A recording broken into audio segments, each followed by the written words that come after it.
Okay, guys, let me tell you guys what the Tahoe is doing. For the last maybe couple of weeks, it shut off on its own a few times. Just turned off, and one time, well, a couple times it wouldn't start back up. I have to let it sit for a second, and then it eventually starts. It stalled a couple times during acceleration, and one time when I was on the expressway, it was kind of losing power, and on some turns it was losing power. It's not throwing any codes. I've changed spark plugs, wires, the distributor, uh, spider injector, all new. The fuel pump with OEM products. Uh, what else I've done? The only thing I haven't changed uh, with significance to this problem is the ignition coil, possibly, and maybe a few sensors, but I'm not getting any codes. And I've seen something similar to this years ago with the crank sensor, the crank position sensor, and I'm gonna change it out now. They cost about $80 for an OEM one, maybe $100 for an OEM one. I've seen them as low as $80 for an OEM one, and they also have a bunch of cheap ones that I wouldn't use. You can see them on Amazon for $13, $20, or at the auto parts store. The cheapest one is a off-brand one for like $60. So I'll show you guys. I went to the junkyard, and I know a few people up there, so they don't charge you. Sometimes they charge you for them, but well, in my case, they didn't charge me for them. And I got three of them. I'll show you guys that in a second. But I'm gonna show you guys what I did and how to remove it and how to install that crank position sensor and what happened afterwards. All right, guys, we coming here. We're gonna try to simplify things, save money. We're trying to fix this problem. We're trying to find this problem. So we're gonna get quite a few sensors up here. All of them can't be bad. We're gonna see. Let's make a difference at all before we go to the next problem. I may just bought a bad fuel pump. Who knows? We're gonna see.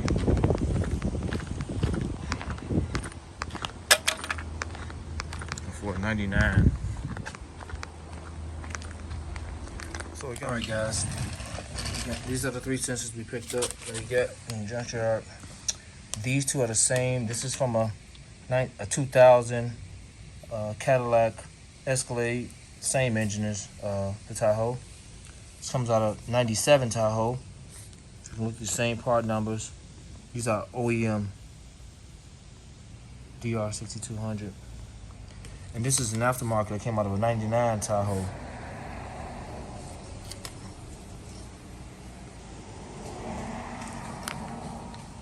Maybe a value crab, off-brand.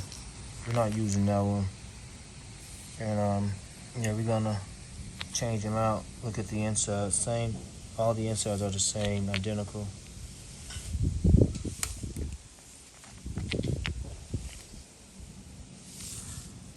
So I'm gonna go with this one.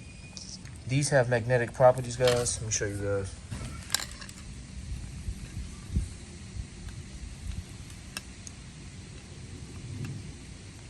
See, it's pulling it. Not strong, not a strong magnetic presence, but a little pull there.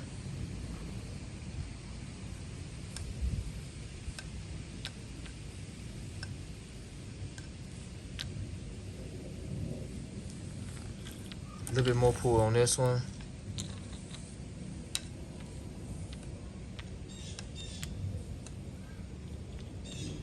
So I say these two has more pull than this one.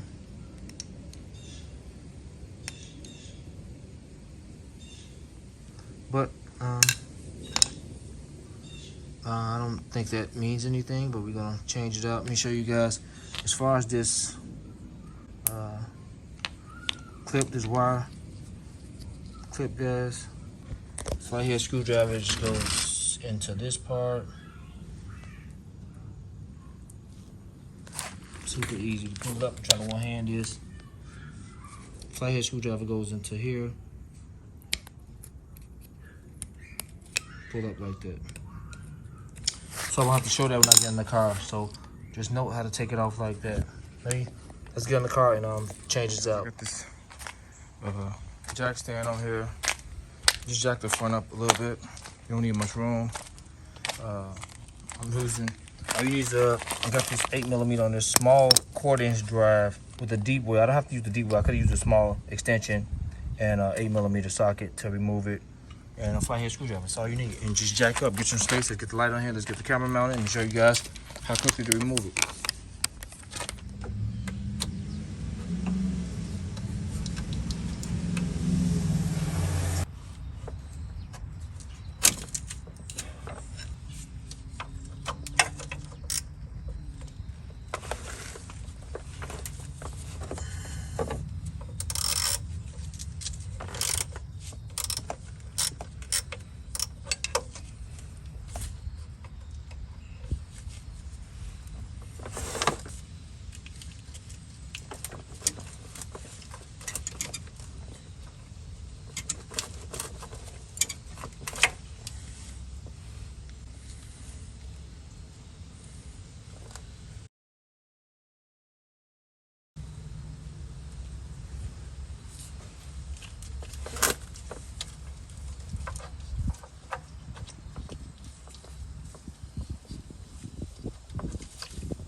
Alright guys, we got it up in there. So you guys be aware of your bearings and where it's at. Let me show you guys. Bottom of the oil pan is right behind the harmonic balancer on the passenger side. So we're in there and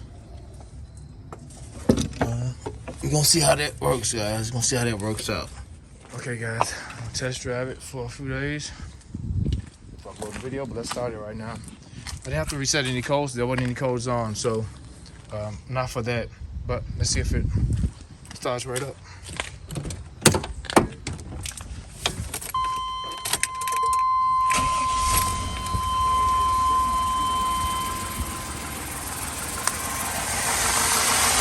Okay, so we know it's functioning because if it wasn't working, it wouldn't start.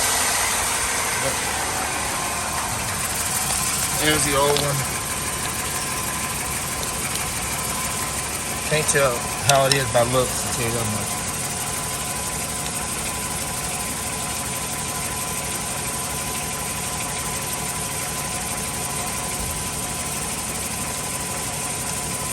That's a mechanical pop. It's just the same number.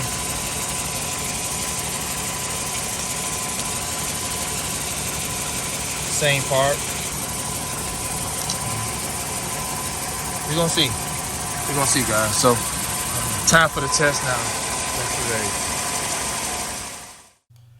Okay, guys, I've driven the truck a couple of weeks after I replaced the crank sensor, and it appears to be working fine. I'm kind of glad I caught it before it went all the way out, because once those things go out, the truck won't start. So you'll be stranded. So, yeah, that kind of remedied the situation, and just want to share that with you guys. So if you found this video helpful, guys, subscribe to the channel, hit that notification bell so you guys be notified when I upload new content. Terrence, and I'm out.